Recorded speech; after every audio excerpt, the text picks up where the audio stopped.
usted estime que está mejor. Bueno, entonces sí comenzamos. Primero, muy buenas tardes para ustedes y también para aquellos que a posteriori lo verán. En este encuentro vamos a no dedicarnos tanto al texto porque ustedes lo leyeron, es un texto breve, porque ya, digamos, en los dos encuentros previos, creo que ya han entrado en la lógica de cómo Lutero le retruca a Erasmo, ¿no? O sea, pero lo importante de este pequeño bloquecito es que acá emerge este, un concepto muy interesante y muy importante también para moverse en la fe, que es el que lleva el título, este encuentro, ¿no? Bueno, ahora no me lo acuerdo cuál es, porque es se llama El Dios que se esconde, ¿no? Lo que, bueno, esta obra fue escrita en latín, así que la palabra es el Deus absconditus, el Dios escondido, el Dios oculto. Así que vamos a tratar de meternos a bucear para rescatar lo que nos aporta Lutero sobre este concepto, en particular en este texto. Pero ojo, que ya vamos a ver que no es una cosa que emergió acá en este texto. Ya está larvado en trabajos anteriores de Lutero. Pero antes de meternos en esto, y vamos a hacer un poquito de contexto histórico, aunque ustedes ya tuvieron una buena introducción, pero para vernos el señor que está hablando de esto, en qué situación está, ¿no? Esta obra, no se olviden, aparece a fin de 1525, ¿no? La obra de Erasmo apareció en septiembre del año anterior, en septiembre del 24, ¿no? Y Lutero que se ha tomado su tiempo, pero el año 25 es un año importantísimo en la vida de Lutero. Un año que quienes han estado en las cosas de historia de la Reforma recuerdan que lo hemos señalado como un año bisagra, ¿no? Va a haber un Lutero antes del 25 y, y un Lutero después del 25. ¿Qué ha pasado entre medio de que Erasmo escribe y que Lutero responde? Pues ha pasado una cosa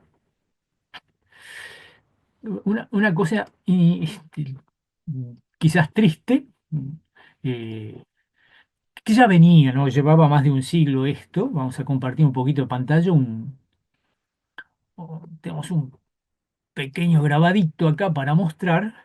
No sé si ya lo están viendo. Bueno, el año 1525 fue el año en que se liquida la famosa guerra de los campesinos, que venía atrás. Ahí tiene un grabadito de la época, coetáneo de Lutero, donde pueden ver los resultados del final de esta guerra de los campesinos, prisioneros, suplicios, torturados y bueno, y por supuesto otro estamento bastante contento del resultado de estos hechos históricos. Esto está entre medio. Y recordemos que la posición de Lutero en esto fue complicada. Eso es uno de los, mm, como algunos autores dicen, el cadáver en el closet de la reforma, ¿no? La posición de la guerra de los campesinos. Así que este asunto, y bueno, en esto, y Dios en esto, o sea, se hace pertinente una- algunas preguntas en esto, ¿no? Que yo quería plantearles esta, ¿no? ¿Qué significa para nuestra fe decir que a veces parece oculto o ausente, ¿no? ¿Dónde estaba en lo que veían, por ejemplo, fue carnicería, los campesinos fueron masacrados, ¿no? ¿No? ¿Dónde estaba Dios, ¿no? Estaba oculto, estaba mirando para otro costado justo en ese momento, ¿no? Eh, y esto, ¿no? Este, es- esta ausencia de Dios la experimentamos como silencio, como juicio, como ira de Dios. o como una forma de revelación. Hacia ese lado vamos a tratar de ir caminando, ¿no? Pero también el año 25 es un año que tiene otro hecho en la vida de Lutero. En el 13 de junio de 1525, Lutero se casa. Y esto también marca, ¿no? Lutero fue un prolífico escritor, escribió muchísimo, muchísimo. Ahora a partir de esto va a escribir menos, que una familia que mantener, ¿no? Y también Lutero siempre va a tener, digamos, menos ingresos de los gastos que él, porque era bastante dispendioso. No, no porque malgastara, sino porque invitaba a mucha gente, siempre estaba socializando. Y bueno, sus ingresos también como profesor, no, no solo ahora los docentes ganan cifras medio exiguas. Eh, y bueno, y esto va a ser una diferencia. Fíjense que estas dos obras son escritas por dos señores diferentes. Erasmo es célibe. Erasmo vive de lo que escribe. ¿No? Erasmo hizo mucha plata con sus libros, y también un escritor prolífico y muy bueno, dicho sea de paso, ¿no? Pero él vive de eso, y hizo fortuna. Lutero nunca cobró un centavo por las obras que él escribió, ¿no? Y la pobre señora Catalina sufría bastante por esto, ¿no? Así que fíjense, son dos personas distintas. Un Lutero bueno, pasó esta guerra de los campesinos, que ahora forma una familia, es el que está respondiendo, el que está respondiendo a esto. Digo, toda esta introducción la pongo en razón de que, bueno, este es el Señor que nos escribe esto, este es el Señor que nos plantea este concepto del Dios oculto, del Dios escondido en medio del ser humano que se pregunta, ¿no?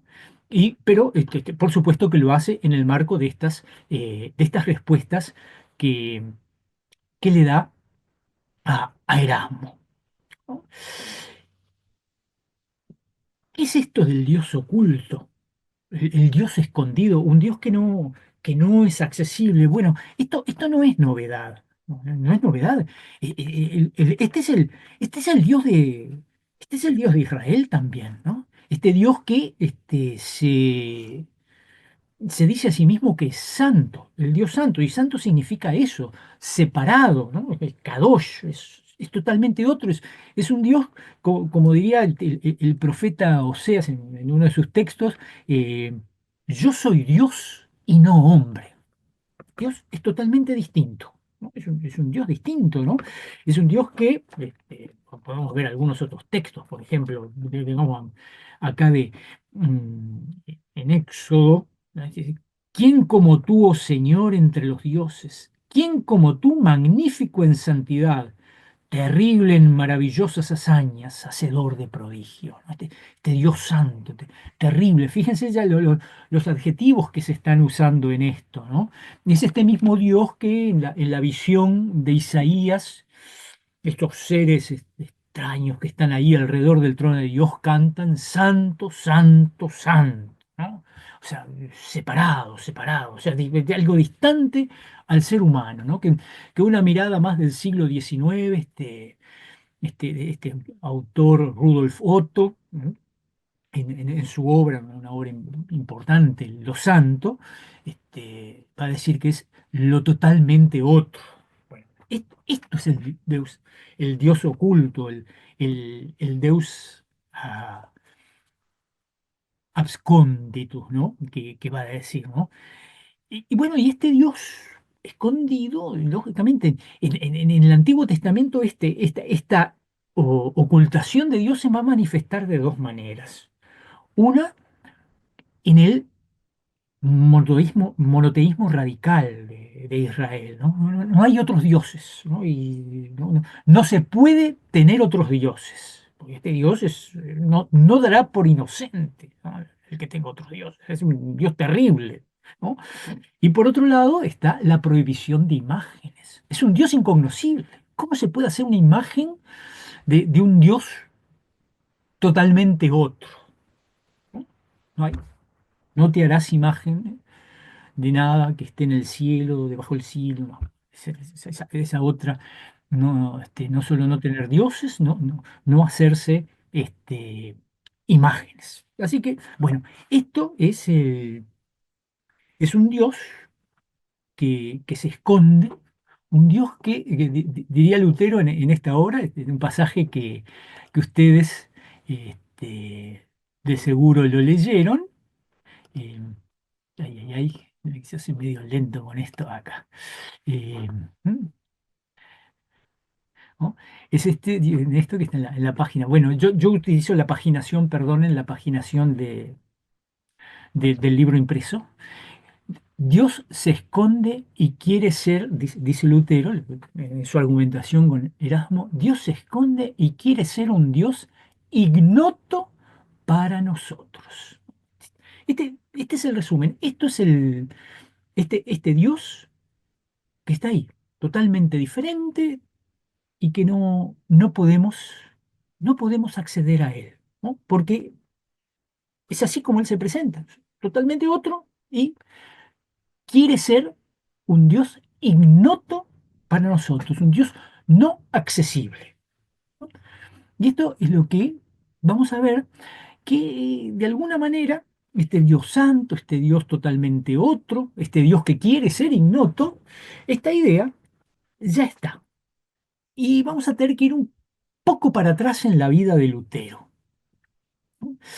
La teología de Lutero, que por supuesto, desde su experiencia de fe, su ingreso al convento agustino, bueno, un tipo que estudia, se doctora en teología, todo esto, pero la teología de Lutero va a empezar a cambiar y va a ser esa teología de Lutero que conocimos, una teología menos frailuna, más de la teología del reformador, allá por el 1515, 1516.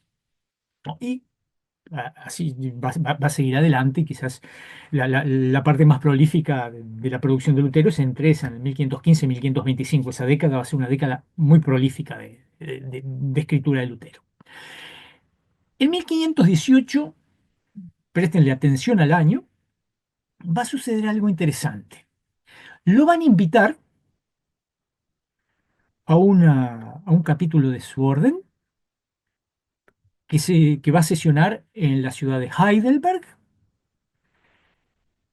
y él va a presentar unas tesis. Piensen que el 1518 es un año muy complicado ya. 1517, las 95 tesis, los dominicos se lo quieren comer crudo porque les pateó el tablero de las indulgencias. O sea, Lutero está medio solo contra la iglesia y contra el imperio en estos tiempos. Y él, en esas tesis que presenta, son 40 tesis, 28 son teológicas, 12 filosóficas, eh, presenta, nos pone una paradoja. Y hay un par de tesis que son centrales en esto, vamos a ponerlas. ¿No? La tesis 19 y la 20. Miren lo que dice. No se puede con derecho llamar teólogo a aquel que considera que las cosas invisibles de Dios se comprenden por las creadas. Mas merece ser llamado teólogo aquel que entiende las cosas visibles e inferiores de Dios, considerándolos a la luz de la pasión y de la cruz. Y esto es importantísimo, ¿no? Porque de alguna manera acá, con esto, con, con estas dos tesis, Lutero está poniendo una distancia con la teología hegemónica de su tiempo, que es la teología escolástica, ¿no? Bueno, en la cual este asunto del conocimiento de Dios por, por lo que se llaman los vestigia, ¿no? Esas, esas cosas que uno, digamos, esas huellitas que quedan en la creación, uno puede acceder al conocimiento de Dios, Lutero está rompiendo con esto, ¿no? Lutero rompe con ese esquema de la teología escolástica y que esto ya implica un rompimiento con el, la, la- la mirada sobre la iglesia y su propio tiempo, porque implica concebir que este Dios santo, este, es un Dios lejano, es un Dios que está allá en las altas nubes, y por lo tanto esta lejanía de Dios implica que para que el ser humano pueda alcanzar la salvación, esta salvación tiene que ser muy, digamos, eclesiocéntrica. O sea, cuanto más lejano Dios, más poder tiene la iglesia, porque va a ser mediadora entre el ser humano y aquel Dios lejano. Con esto, diciendo que esto es imposible, ya va quebrando este tipo de miradas, estas estructuras de su tiempo, ¿no? Eh, entonces, la segunda tesis avanza sobre un tema muy interesante porque este Deus absconditus, este Dios escondido, tiene una contraparte, ¿no? Mas merece ser llamado teólogo aquel que entiende las cosas visibles e inferiores de Dios, considerándolas a la luz de la pasión y de la cruz. Sí, este Dios lejano, este Dios que quiere ser ignoto para nosotros, abre, abre una ventanita. En un punto se nos hace transparente. Y ese punto donde se nos va a hacer transparente este Dios es la cruz. Es la cruz de Cristo. Ahí Dios sí se va a hacer. Entonces este Dios absconditus tiene una contracara, que es, para respetar el latín que venimos usando, el Deus revelatus, el, el Dios revelado, ese Dios que sí podemos, podemos conocer, ese Dios que nos es conocible, pero ese Dios que nos es conocible en la cruz. No es conocible en las huellas de la creación, en los vestigios, no, es conocible en la cruz, ¿no? Y esto no va a ser, no va a ser mínimo, ¿eh? Cuando Lutero quiere explicar esto, dice, pues después de las tesis, que son estas cortitas, hay unas pequeñas explicaciones de cada una de ellas. En la explicación de la tesis 20, eso está en el tomo 1 de las obras de Lutero. Por consiguiente, en Cristo crucificado, no en Cristo, en Cristo crucificado está la verdadera teología y el conocimiento de Dios, ¿no? Esto- y esto es archi super paulino, ¿no? Nosotros, ¿qué predica Pablo? A Cristo y a Cristo crucificado, sí, porque es en el único lugar donde podemos conocer a Dios. Fuera de la cruz no hay conocimiento, es un Dios oculto, es un Dios que quiere permanecer desconocido, ¿no? Ese Dios así tan, tan desconocido. Bueno, aquí, en ese lugar específico que es la cruz, bueno, pues se va a revelar, se nos va a, a mostrar. Vamos a sacar esto así, puedo verlo. No me gusta tener, me impide ver, ¿no? Por lo tanto, con esto,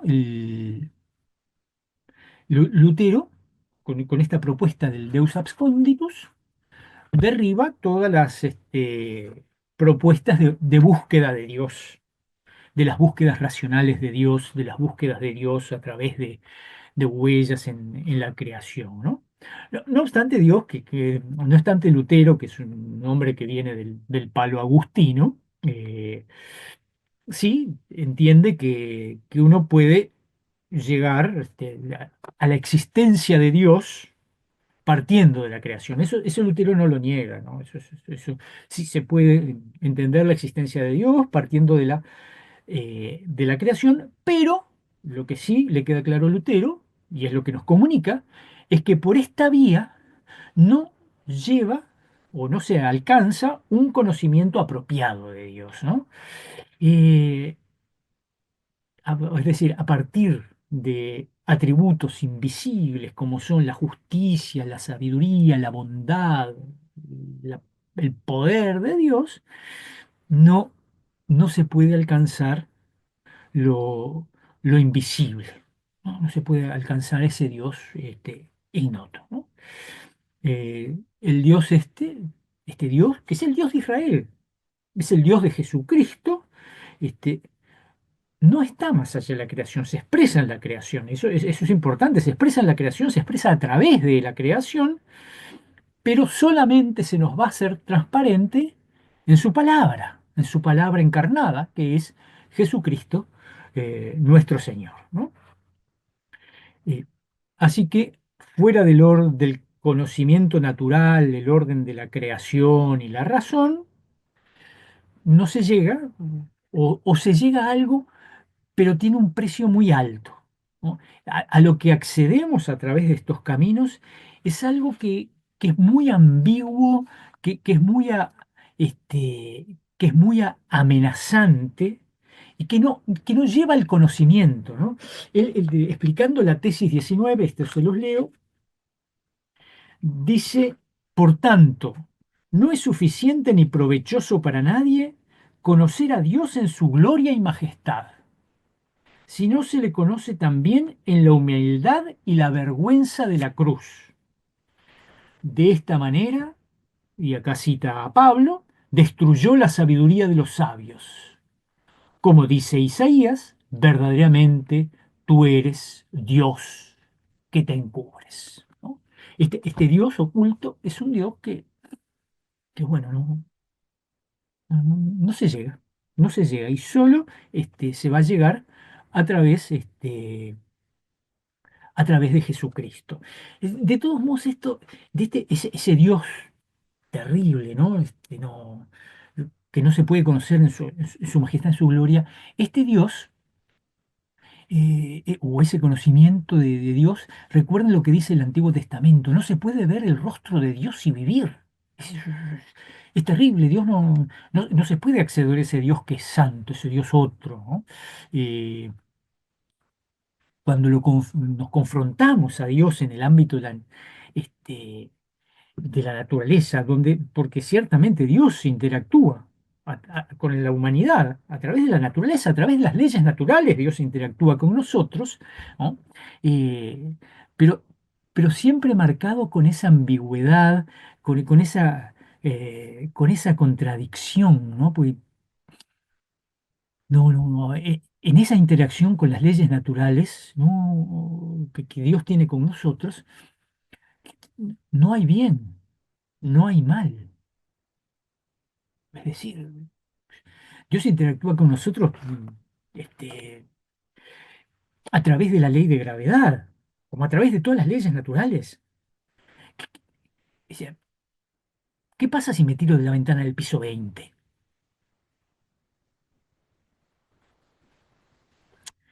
Ahí, bueno, es la interacción del ser humano con Dios, pero ¿es bueno? ¿Es malo? No, es totalmente ambiguo.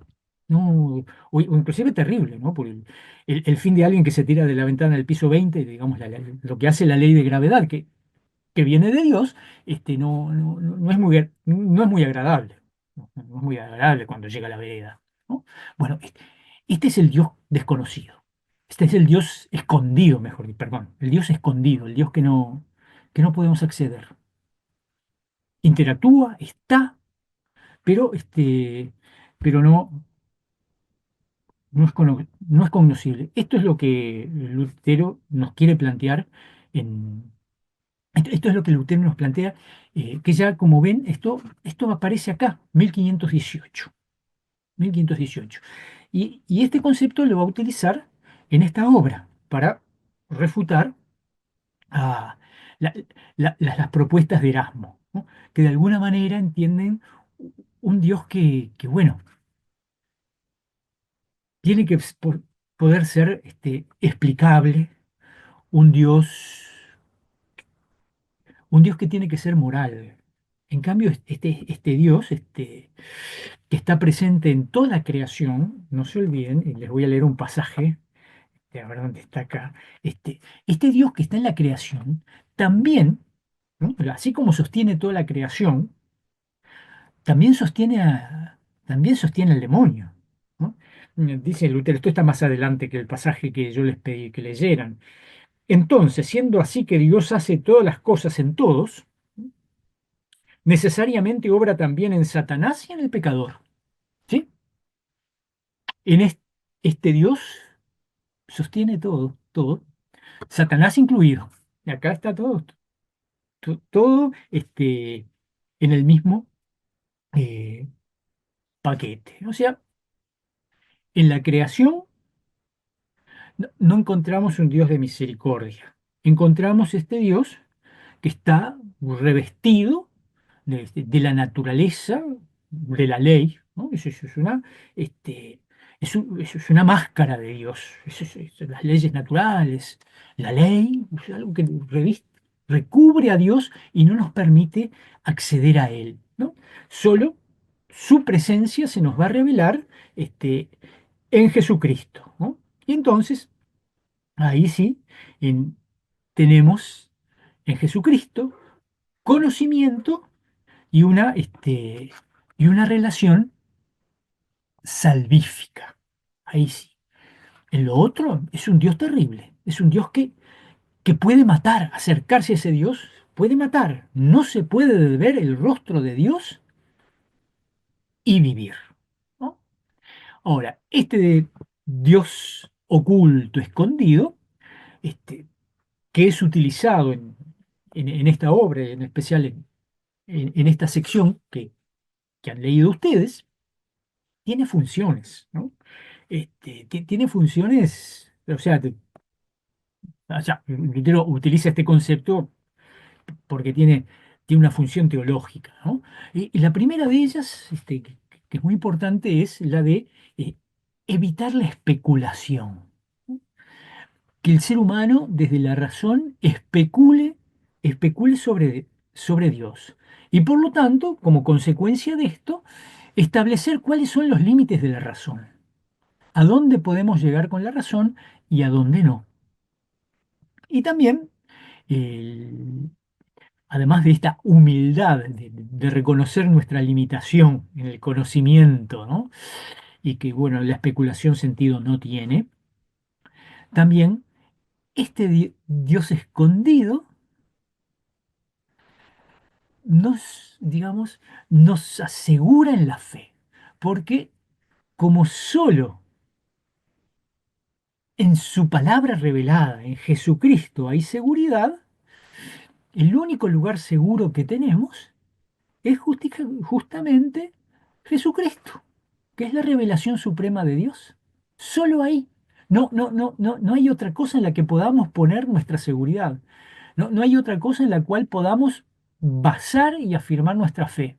Solamente en Jesucristo, palabra encarnada, en Jesucristo crucificado.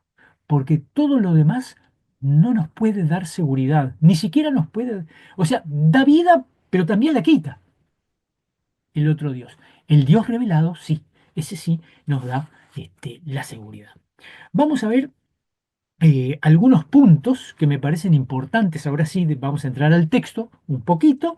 Visto esto, presentado lo que es este concepto del Dios escondido, ¿no? Este Dios que no es accesible. Vamos a ver algunas cositas este, del texto mismo, ¿no?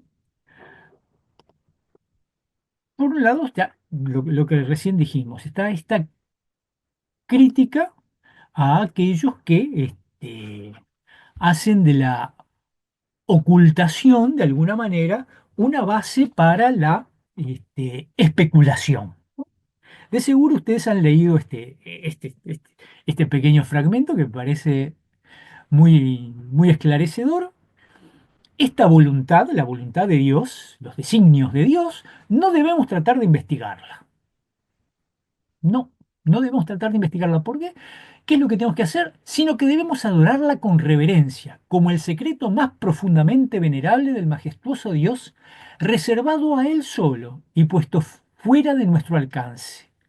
mucho más digno de sagrado temor.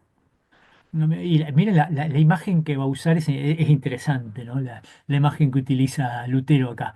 Que incontables multitudes de grutas coricianas. ¿No? Esto, si alguno leyó el texto, vio que tiene una cita que dice que hay que ir a la página, no me acuerdo cuál, en la cual, porque Erasmo utiliza la gruta coriciana. ¿No? Y es interesante, pues ¿qué es la gruta coriciana? ¿No? Y él dice, las grutas, hay una sola en este mundo, existe, se puede visitar si quieren, está en el monte Parnaso, ¿no? Ahí en Grecia, a cuyo pie está el oráculo de Delfos. Ahí, que, bueno, una gruta ahí muy linda con estalactitas, estalagmitas, en la cual, bueno, parece que se rendía culto a las ninfas coricianas, que son tres, una de ellas se llama Coricia también, eh, y al dios Pan, ¿no? Y bueno, el dios Pan, ¿no? De ahí, este dios, de ahí viene el miedo pánico, ¿no? Estas grutas infundían. Había gente que quedaba aterrorizada de ir ahí, bueno, aunque no sé si es tanto, por ahí hay algunos textos que dicen del terror que infundían, pero han sido utilizadas desde tiempos neolíticos, por lo menos los registros arqueológicos. Pero bueno, el miedo pánico, bueno, eso es lo que puede llegarnos a infundir el dios absconditus, el dios oculto, miedo pánico, cosa así, terrible, ¿no? Porque es algo todavía menos, no hay que acercarse, menos aún que aunque sean muchas este tipo de grutas, no hay que acercarse a eso, no hay que tratar de investigarlo. Así que, bueno, eh, el dios absconditus no es para que nosotros nos pongamos a escarbar. En eso Lutero es eh, clarito, clarito, clarito. ¿No? Por tanto, en cuanto que Dios se esconde y quiere ser un Dios ignoto para nosotros, nada nos importa. Aquí pues tienes plena validez aquello de que lo que está, y bueno, esto es parte de la argumentación, para llevarle la contraria a Erasmo, lo que está por encima de nosotros, nada nos importa. Es decir, no tiene sentido que nos pongamos a especular sobre algo que es superior, que está más allá de nosotros. No tiene ningún sentido. Además es la voluntad de Dios. Quiere ser desconocido para nosotros. Quiere ser un Dios ignoto para nosotros. Pero también este Dios escondido, de alguna manera, con respecto a un problema que nos preocupa mucho, que es el problema del mal, reserva la voluntad de Dios, la libertad de Dios. Es una salvaguarda de la libertad de Dios. Por otra parte, el Dios oculto en su majestad no deplora ni quita la muerte, sino que obra la vida, la muerte y todo en todos. Pues en su actuar como Dios oculto, Él no se autolimitó mediante su palabra, sino que se reservó plena libertad sobre todas las cosas. Sí, eh, este Dios oculto también es el que sostiene a Satanás.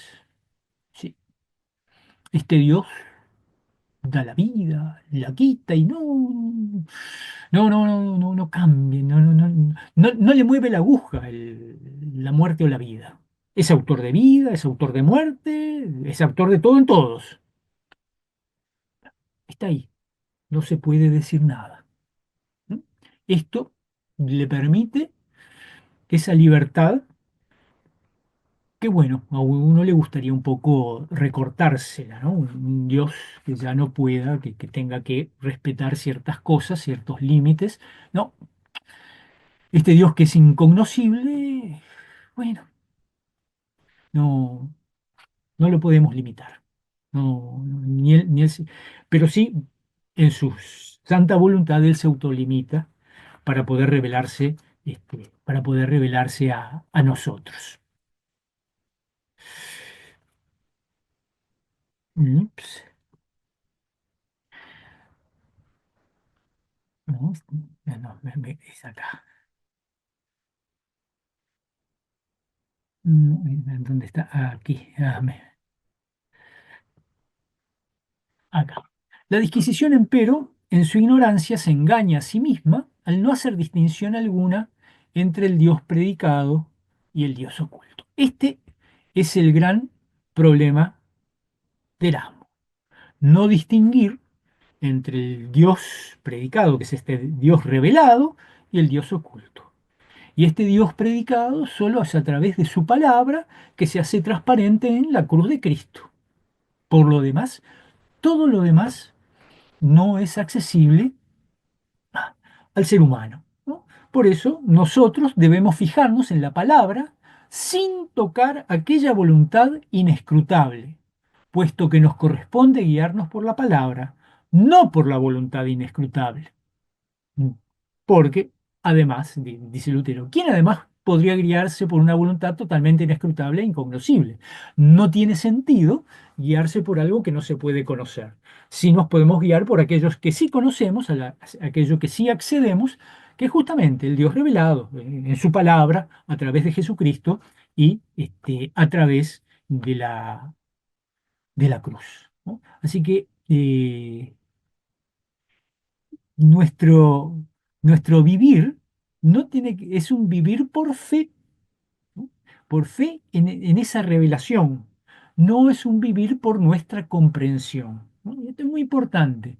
No vivimos por lo mucho que comprendemos, por nuestro acceso a Dios, sino vivimos por fe, por ese espacio que eh, se nos ha mostrado, donde Dios, ese Dios ignoto, se nos ha hecho este, tra- transparente para que podamos encontrar ahí sí la salvación, el consuelo, ¿no? Porque el otro Dios, ese otro Dios, el Dios escondido, no da ningún consuelo. ¿Qué consuelo puede dar? No es accesible. Eh, bueno, ¿qué aplicaciones concretas tiene esto para nosotros, ¿no? Lo primero es que este concepto de Deus absconditus, que no hay que decir que hay dos dioses, el Dios escondido y el Dios revelado, es el mismo Dios que, bueno, abre una ventanita. Eh, bueno, nos protege de todas las reducciones racionalistas que podamos elaborar. Es irreductible, es irreductible a la razón. Entonces, todo- to- toda reducción racionalista y termina fracasando. No hay, ¿no? Por eso, más adelante Lutero va a decir, ¿no? Y a nosotros no nos corresponde preguntar por qué la majestad procede de este modo, sino adorar con reverencia al Dios que puede y quiere cosas tales. No podemos reducirlo a la razón.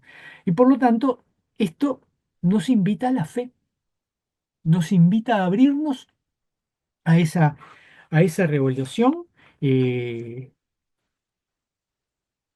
que viene de su misericordia, ¿no? Este Dios que en su misericordia se muestra este pedacito, ¿no? Pero se muestra en la cruz de Cristo. Y eso es lo importante, ¿no? No solamente se muestra, nos da seguridad, pero fíjense que no se está mostrando en el poder, justamente, y no quiero avanzar sobre este tema, ¿no? Y si tienen preguntas sobre este tema van a tener que hacerlas la próxima o en el último encuentro. Se va a mostrar en ese espacio de vulnerabilidad. Ahí se muestra Dios. Ahí lo vamos a ver. Ahí vamos a ver su verdadero rostro, en la fragilidad, en el Cristo vulnerado de la cruz, no en, en esa majestad altísima más allá de los cielos, en la cruz, en la vulneración, en el dolor. Ahí, ahí se ve el rostro de Dios. Y es el verdadero rostro de Dios. No es una máscara, no es un Dios disfrazado. No, es el rostro de Dios que se muestra ahí, en la debilidad, en la vulnerabilidad, en el dolor, en el sufrimiento.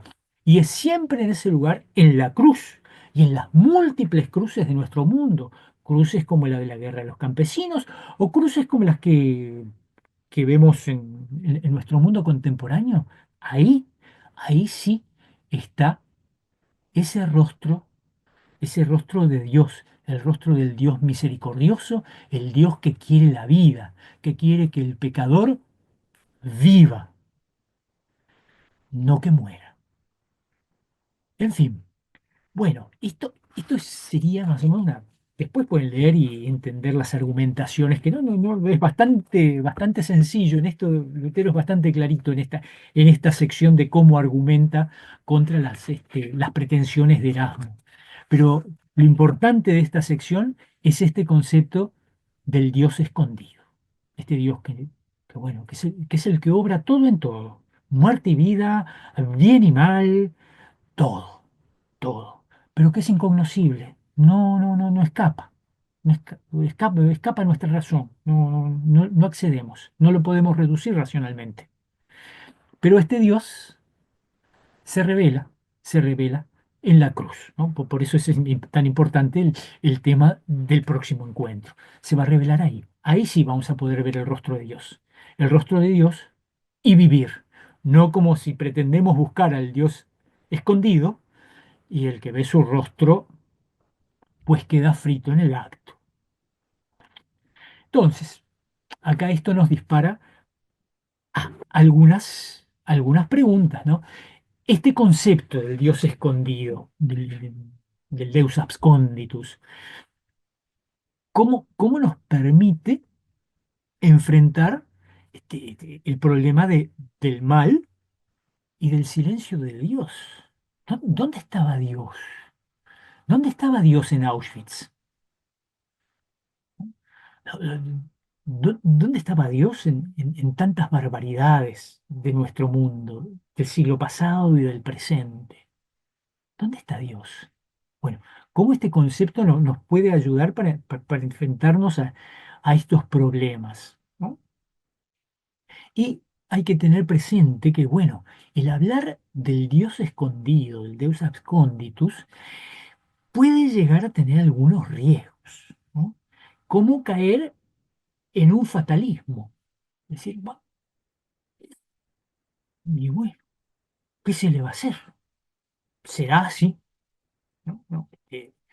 O un fatalismo que también, concomitante con él, va a ir el sentimiento de desesperación. ¿Qué diablos puedo hacer yo ante? ¿Qué- ¿Bajar la cabeza y aguantar? Bueno, ahí este, está el asunto de que estos riesgos que corremos con el Dios escondido, los podemos corregir a la luz de la cruz. ¿Mm? Y una cosa más que me parece importante para pensar con respecto al Dios escondido, ¿no? Para seguir meditando, es este Dios escondido, ¿cómo puede entrar en diálogo con nuestras, nuestras espiritualidades contemporáneas que en realidad buscan más un Dios inmediato, Dios que esté ahí, al toque? Y el Dios escondido no está ni por casualidad ahí. Bueno, no sé, me parece que son preguntas que emergen de esto, del concepto de Dios escondido, y que sería interesante, que bueno, dan para estar, el problema del mal solo puede dar para varios encuentros más, pero que me parece que son dignos de ser reflexionados, ¿no? Y recordar entonces que lo oculto no es lo contrario a Dios, ¿no? Sino una forma en la cual su presencia está, se hace presente y que desarma, que esto es lo importante, que esto es lo que Lutero enfatiza mucho, que desarma la autosuficiencia de la razón, ¿no? Que ese es el gran problema de Erasmo, ¿eh? Que la razón es autosuficiente. Bien, no sé, creo que estamos